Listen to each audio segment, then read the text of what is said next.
Hello students, आज हम air and water पढ़ने जा रहे हैं। ये चैप्टर का नाम है and this is the 5th chapter of your social studies book and this video is for class 3 and let's study about this chapter. In this chapter we will discuss about the different topics written on the board, know about water, air pollution, clean air, know about water, sources of water, water cycle, and as well as conservation of water. Students, firstly, I would like to tell you something about weather.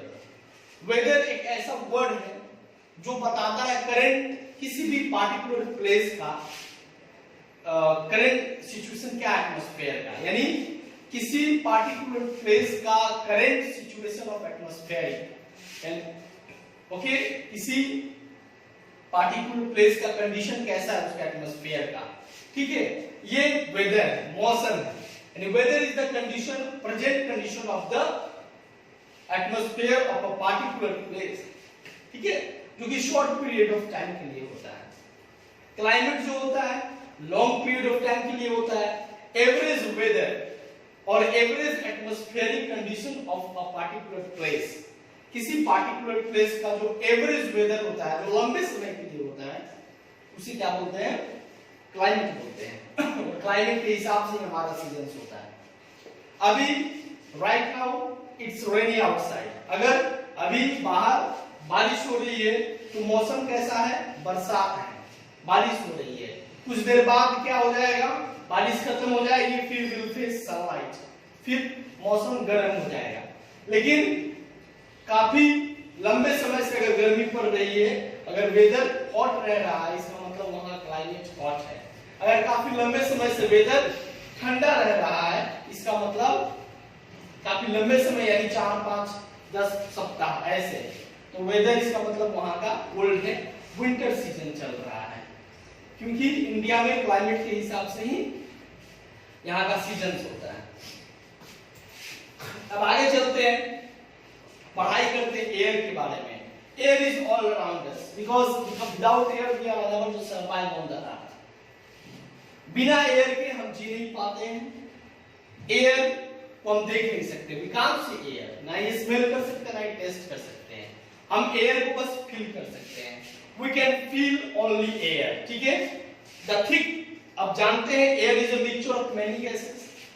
Air जो होता है बहुत सारे gases का mixture होता है। आगे चल के हम पढ़ेंगे भी। The thick layer of air that surrounds the earth is called atmosphere.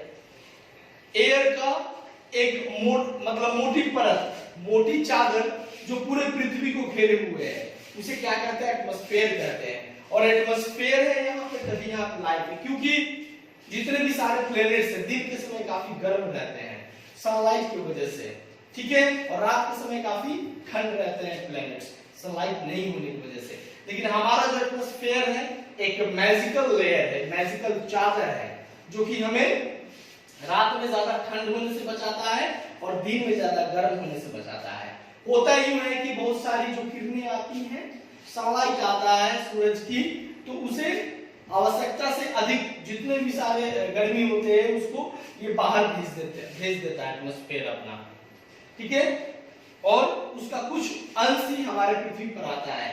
और रात को चूंकि सारे प्लेनेट से गर्मी गायब हो जाती है, तो ये क्या करता है? जो गर्मी बचा रहता है उसे कंजर्व करके रखता है, उसको बाहर नहीं जाने देता है रात में। इसलिए during night we don't feel so cool and during the day we don't feel so hot. Okay, except earth। इन सब चीजों को आप कहां देख सकते हैं? और बाकी सारे प्लैनेट देख सकते हैं।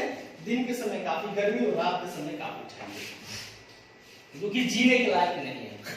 तो जैसा मैं बता रहा था कि बहुत सारे गैसेस से एयर में नाइट्रोजन जो है सबसे ज्यादा गैस होता है, अबंडेंट गैस होता है। उसके बाद ऑक्सीजन का नंबर आता है, फिर कार्बन डाइऑक्साइड का नंबर आता है।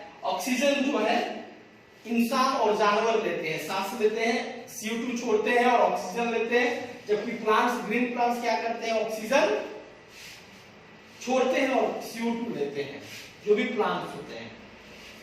आगे चलते हैं, इस डायग्राम की मदद से समझेंगे हम। देखिए स्टूडेंट्स, ये है पूरा एयर है, ओके, ये 100% एयर है जिसमें 78% नाइट्रोजन गैस है और ऑलमोस्ट 21% ऑक्सीजन गैस है। ठीक है, कार्बन डाइऑक्साइड गैस का जो अमाउंट है यहाँ पे 0.03%। समझो ये थोड़ा भी अधिक हो जाएगा, और ये अधिक हो ही रहा है तभी ग्लोबल वार्मिंग है, ज्यादा अधिक हो जाएगा तो जीना मुश्किल हो जाएगा। और बाकी सारे आर्गन जो गैस होता है 0.90% है, और बाकी के 0.17% में बाकी के सारे गैसेस हैं। तो सबसे ज्यादा पृथ्वी का नाइट्रोजन है, उसके बाद में क्या है, ऑक्सीजन है। आपको मालूम होना चाहिए moving air is called wind, यानी जब एयर तेजी से मूव करे तो उसे विंड बोलते हैं, जब जेंटली मूव करे तो उसे ब्रीज बोलते हैं। अब बात करेंगे, देखिए एयर एक रिसोर्स है, काफी इंपॉर्टेंट और वैल्यूएबल रिसोर्स है। बिना एयर की लाइफ नहीं है, बिना एयर की पृथ्वी पर लाइफ नहीं है। लेकिन हम क्या कर रहे हैं, इस एयर को पॉल्यूट कर रहे हैं, यानी इस एयर को कंटामिनेट कर रहे हैं। इसमें अनवांटेड मटेरियल गैसेस डस्ट जब मिक्सअप हो जाते हैं एयर के साथ तो एयर पॉल्यूशन हो जाता है, एयर पॉल्यूटेड हो जाता है। एयर पॉल्यूशन, अगर पॉल्यूटेड एयर को हम सांस लेते हैं तो अंदर लंग्स वगैरह में बहुत सारी प्रॉब्लम हो जाती है। ओके, इसके बारे में पढ़ते हैं। एयर पॉल्यूशन क्या है? Air gets polluted when it gets mixed with unwanted gases, dust etcetera. ठीक है, एंड बिकम्स डर्टी। एयर कब पॉल्यूटेड होता है? जब इसमें अनवांटेड गैस और डस्ट मिल जाते हैं और ये डर्टी हो जाता है। ठीक है, ये एक ऐसा प्रोसेस जिसके जरिए हवा में, एयर में अनवांटेड गैस और डस्ट मिक्सअप हो जाते हैं, उस प्रोसेस को एयर पॉल्यूशन बोलते हैं।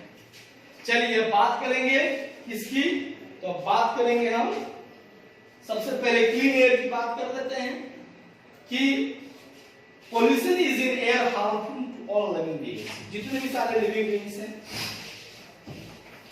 वो क्या है, उनके लिए पॉल्यूशन काफी नुकसानदायक है। इसलिए हमें एनवायरनमेंट को क्लीन रखना होगा, एयर को क्लीन रखना होगा। हमें इसके लिए क्या करना होगा, we should plant more and more trees to keep the air clean. Air को क्लीन रखने के लिए हमें अधिक से अधिक पौधे लगाने होंगे। अब बात करते हैं एयर के बाद एक दूसरा रिसोर्स जो हमारे लिए काफी इंपॉर्टेंट है, जो कि कलरलेस होता है, कोई स्मेल नहीं होता है, इससे कोई टेस्ट नहीं होता है, ये लिक्विड फॉर्म में पाया जाता है, इसे वाटर कहते हैं। ठीक है, H2O वाटर कहते हैं। जितने भी सारे लिविंग थिंग्स हैं उनको वाटर चाहिए। Even we drink water when we feel thirsty। जब हमें प्यास लगती है तो हम भी पानी पीते हैं। पहले देख लीजिए कि अर्थ पर पानी किस प्रकार से है। 3/4 of the earth surface is covered in water. पूरे अर्थ का 3/4 जो सरफेस है ऑलमोस्ट क्या है, वाटर है, और 1/4 जो है वो लैंड है। ठीक है, 1% पानी बस पीने के लिए है। कैसे, तो यहाँ पर देख सकते हैं, यहाँ पे टोटल जो है ब्लू कलर का ओशंस है। क्या है, ये ओशंस है, और फ्रेश वाटर यही है। क्या कहता है जी, कि only 1% of water is fit for drinking. सिर्फ 1% जो पानी है पीने के लिए है। वाटर जो है जो फ्रोजन अवस्था में पाया जाता है, स्नो के रूप में, आइस के रूप में, हाई माउंटेन्स पे। ठीक है, वाटर जो है वाटर वेपर के रूप में भी पाया जाता है, यानी वाटर, सॉलिड, लिक्विड, गैस, तीनों के रूप में पाया जाता है। आगे चल के आपको इसी क्लास में, आपके ही क्लास में साइंस का अगला चैप्टर है इस मैटर, उसमें आपको पढ़ना पड़ेगा कि व्हाट इज मैटर, मैटर क्या होता है और उसके रूप कितने होते हैं, कितने टाइप्स के, तो उसका स्टेट्स क्या होता है। ठीक है, तो जितने 99% ऑलमोस्ट वाटर जो है सॉल्ट वाटर है, सॉल्टी वाटर है, ओशियन सी में है। ठीक है, 1% फ्रेश वाटर है, जिसका 1% का 97% वाटर जो है ग्लेशियर्स के रूप में है, पहाड़ों पर बर्फ और ग्लेशियर के रूप में है। उसका मात्र 3% वाटर जो है पीने वाला ही वाटर है, फ्रेश वाटर। उसका 3% water ground water, river, lake, pond में है। ठीक है ना। चलिए, कुछ रेन वाटर जो है, यानी रेनफॉल जो है हमारे लिए सबसे क्या है, ग्रेट सोर्स ऑफ वाटर है, मेजर सोर्स ऑफ वाटर है। हमें ग्राउंड वाटर से हैंडपंप, ट्यूबवेल के जरिए, वेल के जरिए पानी मिलता है। ठीक है, अब इसको समझते हैं वाटर साइकिल। वाटर साइकिल पहले क्या होता है इसको मैं समझा देता हूं। water from rivers, lakes and other water bodies gets heated by the sun. Water river में, लेक में और बहुत सारे बड़े बड़े वाटर बॉडीज में जब सन से हीटेड होते हैं तो वो क्या होते हैं, जब वाटर को हीट किया जाता है 100 डिग्री सेल्सियस पर तो वो भाप बनकर आसमान में चले जाते हैं, क्लाउड बन जाते हैं। ठीक है, क्लाउड बनने के बाद में फिर जब ये क्लाउड ठंडा होता है जिसे कंडेंसेशन बोलते हैं, तो फिर ये पानी बनकर टपकने लगते हैं, टपकने लगते हैं, उसे आप अपने भाषा में बोलते हैं चूने लगते हैं। यानी पानी जो है पहले वाटर बॉडी से हीटेड होकर कहा गया क्लाउड बन गया वाटर वेपर के रूप में, उसके बाद वो कंडेंस होकर, कंडेंसेशन एक प्रोसेस है, ठंडा होकर फिर से लिक्विड बन गया, वाटर बन गया और फिर से बारिश के रूप में, रेनफॉल के रूप में जिसको प्रिसिपिटेशन बोलते हैं, उसके रूप में ये फिर हमारे जमीन पर आ गया, फिर हीट हुआ, फिर बादल बना, फिर बादल से पानी बनकर फिर वाटर बॉडीज में आया, इसे वाटर साइकिल बोलते हैं। क्या बोलते हैं? वाटर साइकिल बोलते हैं। तो स्टूडेंट्स कुछ बातें हैं जो मैं आपको बताना चाहूंगा, यहाँ पे आप देख सकते हैं, आगे मैं आपको बता रहा हूं। जब आप देख सकते हैं यहाँ पे, जब पानी जो है, जब पानी हीटेड हो जाता है, यानी जब पानी गर्म हो जाता है, हीट मिलता है इसको, तो ये इवेपोरेट हो जाता है, वाटर वेपर बन जाता है, जिसको इवेपोरेशन बोलते हैं। देखिए यहां से फिर ये क्लाउड बनता है, क्लाउड बनने के बाद में ये फिर ठंडा होता है, जिसको कंडेंसेशन बोलते हैं। तो फिर ये पानी, फिर यही पानी जमीन पर वाटर बॉडीज में जाकर मिल जाता है, जिसको कंडेंसेशन बोलते हैं। समझ रहे हैं ना? ये वाटर साइकिल है और आपका चैप्टर यही पे ओवर होगा। लेकिन इसके पहले मैं आपको एक चीज बता दूं, कंजर्वेशन ऑफ वाटर। वाटर जो कि काफी वैल्यूएबल रिसोर्स है, we need to conserve fresh water and rain water is the major source of fresh water as we all know that. तो रेन वाटर को कैसे हार्वेस्ट करें, कंजर्व कैसे करें? देखिए रेन वाटर को हम स्टोर कर सकते हैं छत पर टैंक बना के, या फिर इस फिगर की सहायता से आपको बता रहा हूं, नीचे जमीन में टैंक बना दिया, छत पे पानी आया, पाइप के जरिए फिल्टर होकर पानी टैंक में जा रहा है।